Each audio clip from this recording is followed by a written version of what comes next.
اور ایک صحابی ہیں ابو دجانہ. کون ابو دجانہ؟ السابقون الاولون من المہاجرین والانصار، اس میں پہلی صف کے صحابہ. کون ابو دجانہ؟ جب آپ حج پر گئے تو اپنی جگہ مدینے کا امیر ابو دجانہ کو بنایا. ابو دجانہ حج میں شریک نہیں ہوئے کہ آپ نے اپنی جگہ ان کو اپنا نائب بنا کے وہاں کھڑا فرمایا ابو دجانہ میری جگہ پر مدینے کا امیر ہے. یہ وہ ابو دجانہ ہیں. کون ابو دجانہ؟ جو جنگ بدر سے لے کر آخری حج تک ہر سفر میں شریک ہیں.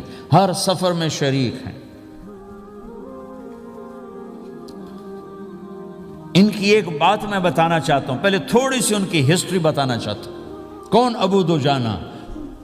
احد کی جنگ میں آپ نے تلوار اٹھائی، کہ اس تلوار کو کون لے گا؟ کئی صحابہ کھڑے ہو گئے.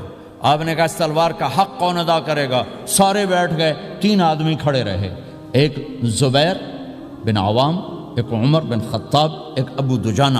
ان کا نام ہے سماک بن خرشنہ. سماک بن خرشنہ ان کا نام ابو دجانہ سے مشہور ہے. تو آپ نے تلوار نہ عمر کو دی، نہ زبیر کو دی، ابو دجانہ کو دی تھی. تو عمر رضی اللہ عنہ نے تو محسوس نہیں کیا، حضرت زبیر نے محسوس کیا کہ اس کو کیوں دی، مجھے کیوں نہیں دی؟ میں مہاجرین میں سے ہوں، میں پھوپھی کا بیٹا ہوں، میں اس سے دلیری میں کم نہیں ہوں. بلکہ حضرت زبیر کی دلیری کی تو دھاک تھی، جدھر سلوار چلتی تھی کاٹتی چلی جاتی تھی. کہنے کہ میں دیکھوں گا یہ کیا کرتا ہے. تو ابو دجانہ کے پیچھے پیچھے زبیر ہو لیے. تو ابو دجانہ نے جو حملہ کیا تو 3000 کا لشکر تھا، اس کو چیر کے پار نکل گئے، پورے لشکر کو کاٹ کے پار نکل گئے.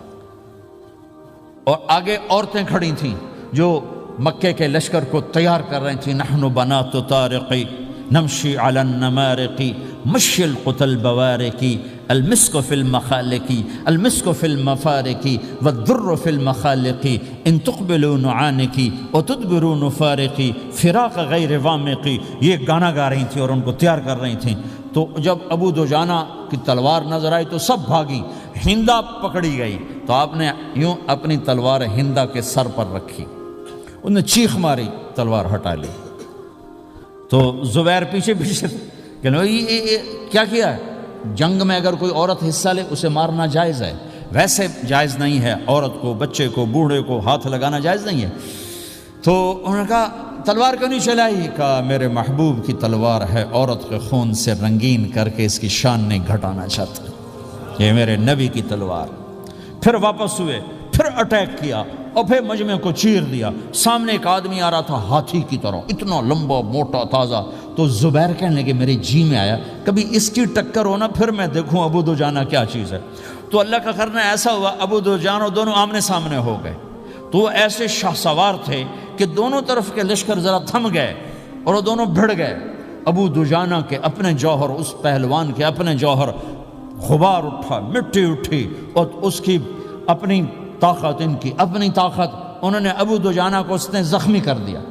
ابو دجانہ نے جو جوش میں آ کے ماری تلوار، اس کو لگی یہاں، تو اتنی طاقت سے لگی کہ اس کے نیچے اتر کر 2 ٹکڑوں میں تقسیم کر دی.